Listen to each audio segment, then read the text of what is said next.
नेपाली राजनीतिमा राष्ट्रवादी छवि बनाएका कम्युनिस्ट नेता हुन् केपी शर्मा ओली। लामो समय जेलनेल भोगेका नेता ओली वाक्पटुतामा विशेष दखल राख्छन्। उनको भाषण कला सबैको चासोको विषय रहँदै आएको छ। साविक इवा 2 तेह्रथुममा 2008 साल फागुन 11 मा जन्मिएका ओली झापाबाट सक्रिय राजनीति शुरू गरेका नेता हुन्। झण्डै 6 दशक लामो राजनीतिक जीवनमा पटक पटक गरी 14 वर्ष जेल बसेका उनी अहिलेसम्म 2 पटक प्रधानमन्त्री भइसकेका छन्। तत्कालीन नेकपा एमालेका अध्यक्ष रहेका ओली 2075 जेठ 3 गते तत्कालीन माओवादी केन्द्रसँग एकीकरणपछि बनेको नेपाल कम्युनिस्ट पार्टी नेकपाको अध्यक्ष हुन्। पढाइको सिलसिलामा झापा आन्दोलनका शहीद रामनाथ दाहालसँग ओलीको भेट भएको थियो। चलाख र राम्रो विद्यार्थी देखेपछि दाहालले ओलीलाई आफ्नै घरमा राखेर पढाए। दाहालको प्रेरणाले ओलीमा राजनीतिक झुकाव बढ्दै गएको थियो। विद्यार्थी छँदादेखि नै ओली मिठो र प्रष्ट ढंगले बोल्थे। अरूको खुलेर आलोचना गर्ने ओली एसएलसी सकेपछि गाउँकै प्राथमिक विद्यालयमा पढाउन सुरु गरे। तर राजनीतिमा सक्रिय हुन थालेपछि पढाउने कामलाई निरन्तरता भने दिन सकेनन्। ओली 2023 सालदेखि नै राजनीतिमा प्रवेश गरेका हुन्। विक्रम सम्वत 2025 देखि तत्कालीन नेपाल कम्युनिस्ट पार्टी सम्बद्ध विद्यार्थी फाँटको फ्याक्सन कमिटीमा आबद्ध भई त्यसको नेतृत्व गरेका उनले 2026 सालमा संगठित सदस्यता लिए। विक्रम सम्वत 2026 मै तत्कालीन कम्युनिस्ट पार्टीको उपसचिवको जिम्मेवारी लिएका उनी 2027 वैशाख तत्कालीन नेपाल कम्युनिस्ट पार्टी र पूर्व कोशी प्रान्तीय कमिटीसँगको एकीकरण अभियानका अगुवा बनेका थिए। उनी झापा विद्रोहमा सहभागी भए। विक्रम सम्वत 2028 वैशाखमा तत्कालीन पूर्व कोशीय प्रान्तीय कमिटीबाट नेपाल कम्युनिस्ट पार्टी अलग भएपछि 2029 सालमा तत्कालीन नेपाल कम्युनिस्ट पार्टी झापा आन्दोलन कमिटीको प्रमुखका रूपमा ओली अघि सरे। पञ्चायत विरोधी आन्दोलन र प्रजातन्त्र प्राप्तिका आन्दोलनमा उनी विभिन्न पटक जेल परे। पहिलो पटक उनी 2027 फागुन 16 गते झापाबाट गिरफ्तारीमा परेका थिए। तर त्यसबीचमा पटक पटक गरी 10 पटक भन्दा बढी गिरफ्तारीमा परेका थिए। 2030 असोज 23 गतेदेखि उनको लामो जेल जीवन प्रारम्भ भएको थियो।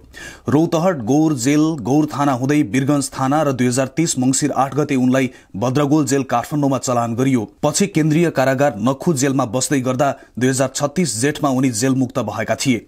पछि फेरि 2037 मा गिरफ्तार भई 2044 असार 11 मा भद्रगोल जेलबाट उनी रिहा भए।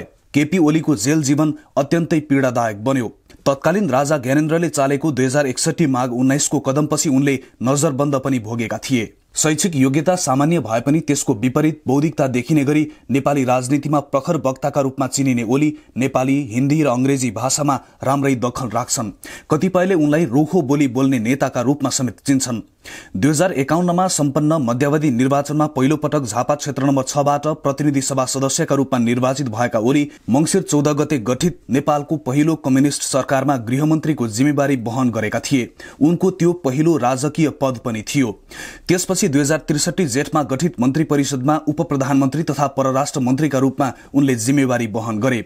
2072 मा संविधान जारी भएपछि पहिलो पटक प्रधानमन्त्री बनेका उनी अहिले दोस्रो कार्यकाल चलाइरहेका छन्। हुन त संघीयता, धर्मनिरपेक्षता र मधेस विरोधीको आरोप ओलीलाई बारम्बार लागिरहन्छ। तर वर्षौं संघीयता र लोकतन्त्रको पक्षमा जेल बसेको आफूलाई त्यस्तो आरोप लगाएकोमा उनी असन्तुष्टि व्यक्त गर्छन्। ओलीलाई बलियो इच्छाशक्ति र आत्मविश्वास भएका नेता मानिन्छ। त्यसैको प्रतिफल स्वरूप व्यक्तिगत रूपमा निकै अस्वस्थ अवस्थामा पुगेका उनले रोगसँग लड्न सफल भएको मानिन्छ।